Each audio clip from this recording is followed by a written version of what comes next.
BJP के 400 पार वाले सपने में क्या ये सीटें मुश्किल खड़ी कर सकती हैं? क्या बीजेपी के अपने ही पार्टी की टेंशन बढ़ा रहे हैं? ये बात हम हवाई नहीं कह रहे हैं, बल्कि कुछ सीटों पर जो समीकरण बन रहे हैं उसके आधार पर ऐसे कयास हैं कि लोकसभा चुनाव में बीजेपी इन सीटों पर फंस सकती है। तो इस वीडियो में हम आपको उन 5 सीटों के बारे में बता रहे हैं जहां बागियों ने बीजेपी की चिंता बढ़ा दी है। यहां तक कि जानकारों का तो ये भी कहना है कि इन सीटों पर अमित शाह की चाणक्य नीति भी फेल होती नजर आ रही है। शुरुआत करते हैं 40 लोकसभा सीट वाले बिहार से, जहां की काराकाट सीट ने बीजेपी के माथे पर चिंता की लकीरें ला दी हैं। पवन सिंह के उतरने के बाद से इस सीट पर मुकाबला त्रिकोणीय हो गया है। काराकाट से एनडीए खेमे से राष्ट्रीय लोक मोर्चा के अध्यक्ष उपेंद्र कुशवाहा को प्रत्याशी बनाया गया है। दरअसल भोजपुरी गायक और अभिनेता पवन सिंह को बीजेपी ने पश्चिम बंगाल के आसनसोल से उम्मीदवार बनाने का फैसला लिया था, लेकिन पवन ने टिकट लौटा दिया और बिहार के काराकाट सीट से निर्दलीय उम्मीदवार के रूप में ताल ठोक दी।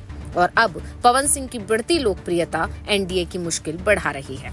दूसरी सीट है बंगाल की आसनसोल, जहां से अभिनेता शत्रुघ्न सिन्हा पश्चिम बंगाल की मुख्यमंत्री ममता बनर्जी की पार्टी तृणमूल कांग्रेस से मौजूदा सांसद हैं और टीएमसी ने उन्हें फिर से चुनावी मैदान में उतार दिया है।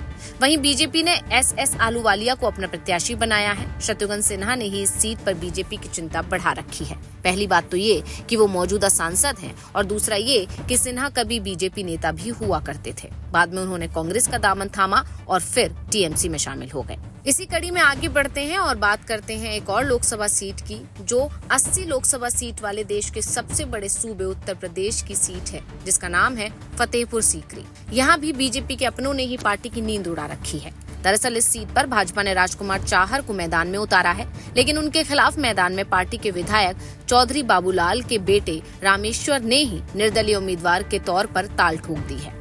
अब बीजेपी आलाकमान की टेंशन इस बात से है कि बीजेपी विधायक अपने बेटे को समझाने के बजाय उल्टा उसका समर्थन कर रहे हैं। हालांकि पार्टी ने अपने विधायक को अब कारण बताओ नोटिस भेज दिया है।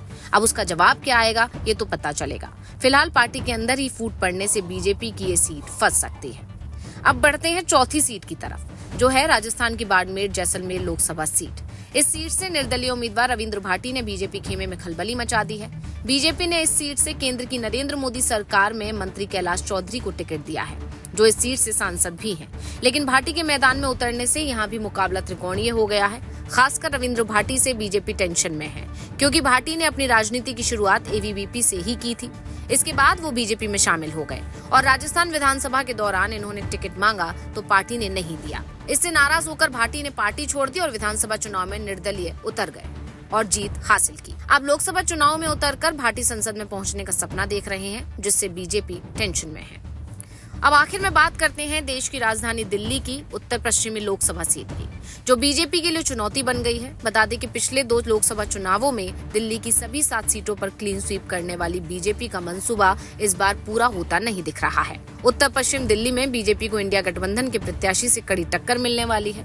वर्चस्व वाली सीट पर बीजेपी ने इस बार वर्तमान सांसद का टिकट काटकर योगेंद्र चंदोलिया पर दांव खेला है। इनका मुकाबला उदित राज से होने वाला है। डॉक्टर उदित राज उत्तर पश्चिम लोकसभा सीट से बीजेपी के सांसद रह चुके हैं, लेकिन इस बार टिकट कटने से वो नाराज हो गए और उन्होंने पार्टी का दामन छोड़ दिया। ऐसे में 2024 के लोकसभा चुनाव में अब वो इंडिया गठबंधन के प्रत्याशी हैं। कहा जा रहा है कि बीजेपी और चंदोलिया के मंसूबे पर उदित राज पानी फेर सकते हैं। यानी कहा जा सकता है कि इन सीटों पर बीजेपी फंस गई है। अब देखना होगा कि इन सीटों पर अमित शाह की चाणक्य नीति कुछ कमाल दिखा पाती है या फिर बीजेपी की हवा निकल जाएगी। Bureau report, global Bharat TV.